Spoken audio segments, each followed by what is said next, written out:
વડોદરામાં સ્પામાં કામ કરતી યુવતીનું અપહરણ કરવામાં આવ્યું। યુવતીને ફ્લેટમાં ગોંધી રાખીને માર મરાયો।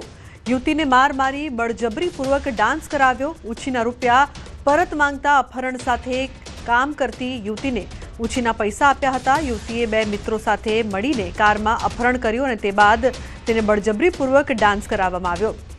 તો આ મામલે હાલ પોલીસ દ્વારા તપાસ કરવામાં આવી રહી છે। ઉછીના રૂપિયા માંગતા સાથે કામ કરતી યુવતીએ જે પ્રકારથી બે મિત્રો સાથે મળીને અપહરણ કર્યું, સાથે જ બળજબરીપૂર્વક તેને ડાન્સ પણ કરાવવામાં આવ્યો તેવો આરોપ છે। હાલ આ મામલે પોલીસ દ્વારા વધુ તપાસ કરવામાં આવી રહી છે।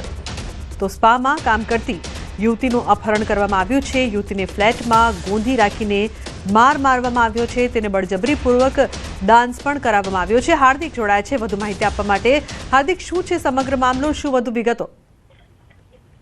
બિલકુલ લુમના, જો સમગ્ર મામલે વાત કરવામાં આવે તો સમા વિસ્તારમાં એક સ્પા આવેલું છે અને સ્વાભાવિક છે કે સ્પામાં એક કરતા વધારે યુવતીઓ જે છે તે કામ કરતી હોય, નોકરી કરતી હોય, ત્યારે એક યુવતી જે છે તેની સાથે કામ કરતી અને યુવતીને 6,000 રૂપિયા ઉછીને આપ્યા હતા અને અચાનક જ એ યુવતી જે છે તેને 6,000 રૂપિયા લીધા બાદ જે નોકરી છે તે છોડી દીધી હતી। ત્યારબાદ આ જે ભોગ બનનાર યુવતી છે તેના દ્વારા 6,000 રૂપિયાની માંગણી જે છે તે કરવામાં આવી હતી। ત્યારે રૂપિયા આપવા ન પડે પરત એના માટે એક યુવતી જે છે, જે પૂર્વ સ્પાની કર્મચારી છે, તેના દ્વારા તેના બે મિત્રને બોલાવવામાં આવ્યા હતા અને ત્રણેય જણે ભેગા મળીને આ જે સ્પામાં કામ કરતી યુવતી છે તેનું અપહરણ કર્યું હતું અને કારમાં બેસાડીને તેને તાંદલજાનો એક ફ્લેટ છે ત્યાં લઈ ગયા હતા અને મકાનમાં ગોંધી રાખીને ત્યારબાદ બળજબરીપૂર્વક જેને ડાન્સ કરાવ્યો હતો અને ત્યારબાદ ધમકાવી હતી।